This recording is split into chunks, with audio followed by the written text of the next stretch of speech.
Uh, this is a quick video on how to learn the guitar neck. I've had a lot of students in the past ask me, how do you learn the guitar neck? There's so many notes. There's about 126 notes on the guitar to learn. Seems like a very hard task. But if you break it down string by string, it's much easier. I got my first guitar when I was 14 and started learning. I locked myself in a room for actually 3 days and started learning the notes. And I just couldn't get enough of it, reading notes. I couldn't believe I was reading music. I knew a bit about the piano keyboard, that the white keys were the natural notes and the black keys were the sharps and flats in between. And then I noticed, well, between E and F and B and C on the piano, there is no black key. So same on the guitar. When you play an E to an F or a B to a C, you only go up one fret. All the rest are 2 frets because there's that black key in between. So I thought, boy, it'd be easier to learn the guitar neck if you just learn the natural notes first and fill the sharps and flats in after. And that made a lot of sense.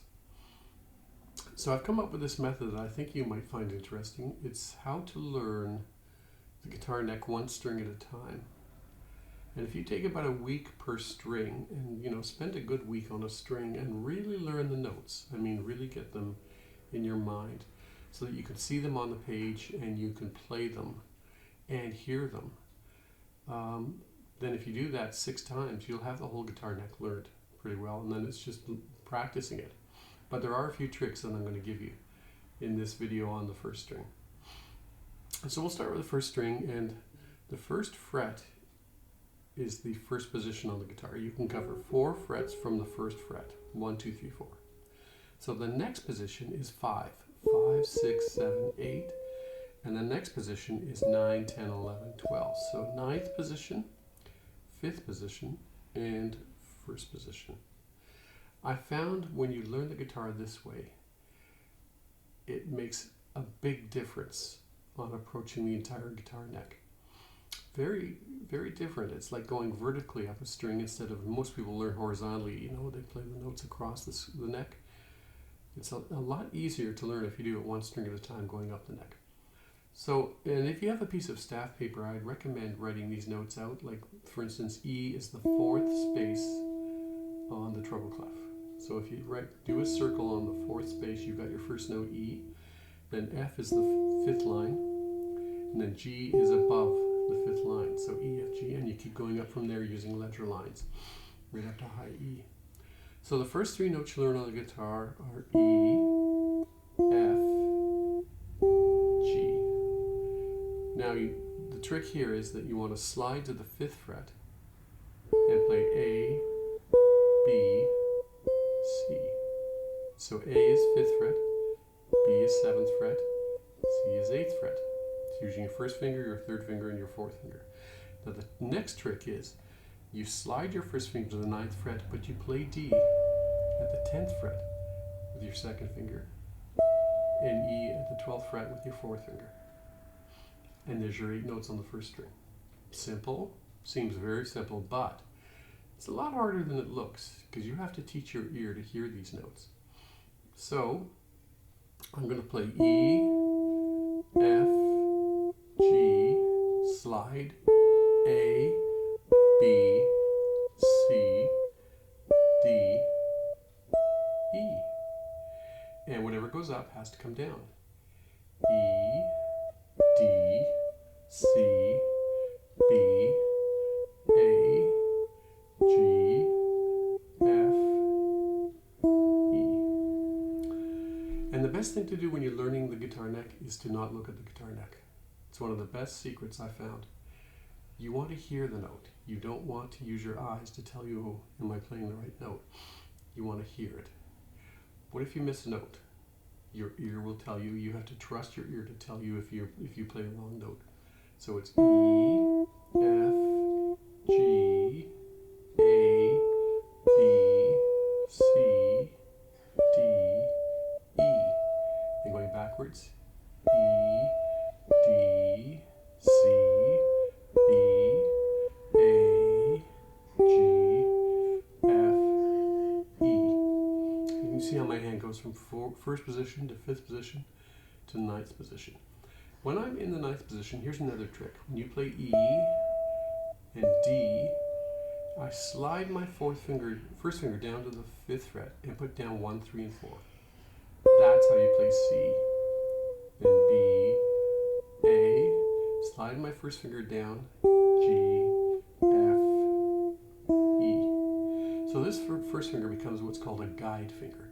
It guides you to the first fret, the fifth fret, the ninth fret, back to the fifth fret, back to the first fret. Okay? And practice that, and no pauses in between the notes. When you jump, you have to make a nice jump and hit the note. So it's E, F, G, A, B, C, D, E, D, C, B, A, G, F, E. What happens if you miss a note? Your ear will tell you. Trust your ear. That's the best advice I can give. We are ear training. That's why you don't look at the guitar. A jazz player does not look at the guitar when he plays. Most close their eyes and just listen. You listen to what you're playing. You trust your fingers to find the notes, and your ear will tell you if you're a half tone lower or a half tone higher. You need to learn to trust your ear.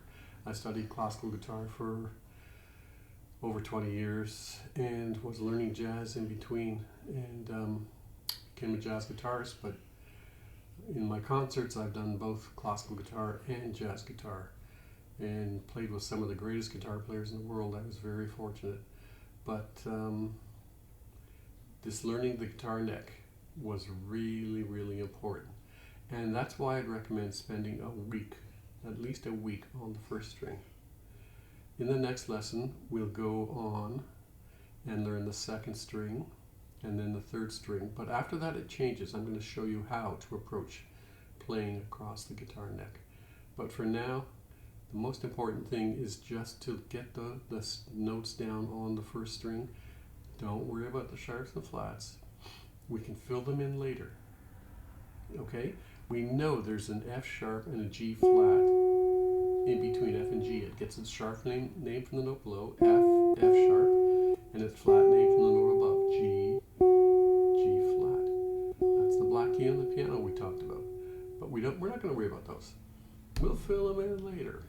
Right now, you just want to learn E, F, G, A, B, C, D, E,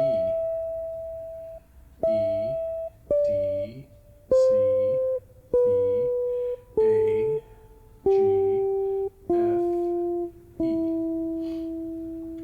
And another good exercise to do is to write that scale up in quarter notes and down in quarter notes on the piece of paper you have, so you can look at each note. It's really important to look at the note as you're playing it and saying it. You say the notes out loud.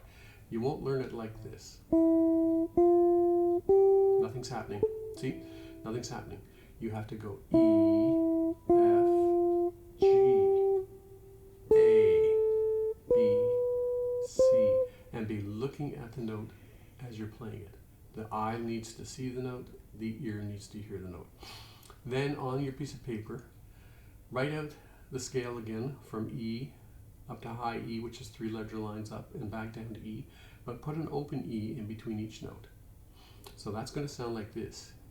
E, F, E, G, E, A, E, B, E, C, E, D, E, E, E, E, E, D, E, C, E, B, E, A, E, G, E, F, E.